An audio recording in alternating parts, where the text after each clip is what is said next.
ಈಗ ಫಿಸಿಯೋಥೆರಪಿ ಆಗಲಿ, ಒಂದು short course of aunty inflammatory pain killers ಆಗಲಿ, ಇಲ್ಲ ಕಾರ್ಟಿಲೇಜ್ ರೀಜನರೇಟರ್ಸ್ ಅಂತ ಬರುತ್ತೆ, ಕೆಲವೆಲ್ಲ ಟ್ಯಾಬ್ಲೆಟ್ಸ್ ಬರುತ್ತೆ ಅದಾಗ್ಲಿ, ಇಲ್ಲ ಮಂಡಿಯಲ್ಲಿ PRP ಇಂಜೆಕ್ಷನ್ಸ್ ಟ್ರೈ ಮಾಡ್ಬೋದು, ಹೈಲ್ರಾನಿಕ್ ಆಸಿಡ್ ಇಂಜೆಕ್ಷನ್ಸ್ ಟ್ರೈ ಮಾಡ್ಬೋದು, ಇವೆಲ್ಲ ಬಟ್ ವೆರಿ ಶಾರ್ಟ್ ಡ್ಯೂರೇಷನ್ ಅಲ್ಲಿ ನಿಮಗೆ ಬೆನಿಫಿಟ್ ಸಿಗತ್ತೆ.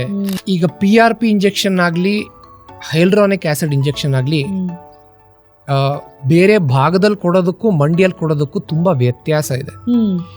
ನೀ is a sterile virgin joint ಅಂತ ಹೇಳ್ತೀವಿ.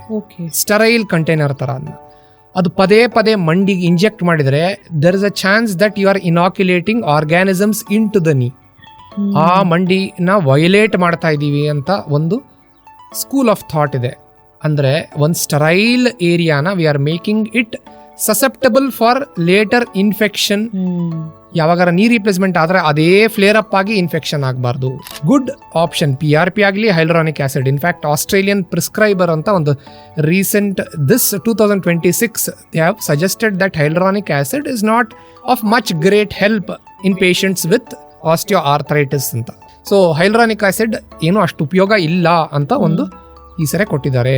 ಸೊ ಇದು ಲೇಟೆಸ್ಟ್ ಗೈಡ್ಲೈನ್ಸ್. ಅದು ಒಳಗಿನ ವಾತಾವರಣ ಆಗಲಿ, ಒಳಗಿನ ಬಯಾಲಜಿ ಆಗಲಿ, ಒಳಗಿನ ಕಾರ್ಟಿಲೇಜ್ ಅನ್ನು ಅದು ಚೇಂಜ್ ಮಾಡೋ ಕೆಪಾಸಿಟಿ ಇಲ್ಲ. ಆಲ್ಸೋ ಅದರ ಡಿಜೆನರೇಷನ್ ಐ ಥಿಂಕ್ ಒಳಗೆ ಕಂಟಿನ್ಯೂ ಆಗ್ತಾನೆ ಇರುತ್ತೆ 100%. ಈಗ ಕೂದಲು ಬೆಳ್ಳಗಾದ್ರೆ ಡೈ ಹಚ್ಕೊಂಡಂಗೆ ಸ್ವಲ್ಪ ದಿನ ಕರ್ರ ಕಂಡಂಗೆ ಆಗತ್ತೆ, ಆದ್ರೆ ಬಿಳಿ ಕೂದಲು ಹಾಗೇ ಇರುತ್ತೆ. ಸೊ ಕಾರ್ಟಿಲೇಜ್ ಬೇರು ಅದೇ ತರ. ಸೊ ಟಾಕಿಂಗ್ ಅಬೌಟ್ ಅಡ್ವಾನ್ಸ್ ಸ್ಟೇಜಿಗೆ ಬಂದಾಗ ನೀ ರಿಪ್ಲೇಸ್ಮೆಂಟ್ ಸರ್ಜರಿನ ಸಜೆಸ್ಟ್ ಮಾಡ್ತೀರಾ? ಗೋಲ್ಡ್ ಸ್ಟ್ಯಾಂಡರ್ಡ್ ಮೆಥಡ್ ಇದು. ಈಗ ನೀ ರಿಪ್ಲೇಸ್ಮೆಂಟ್ಸ್ ವರ್ಲ್ಡ್ ವೈಡ್ ಒಂದು ರೇಜ್ ಅಂತ ಹೇಳ್ತಾರೆ ಇಂಗ್ಲಿಷಲ್ಲಿ. It is cot up.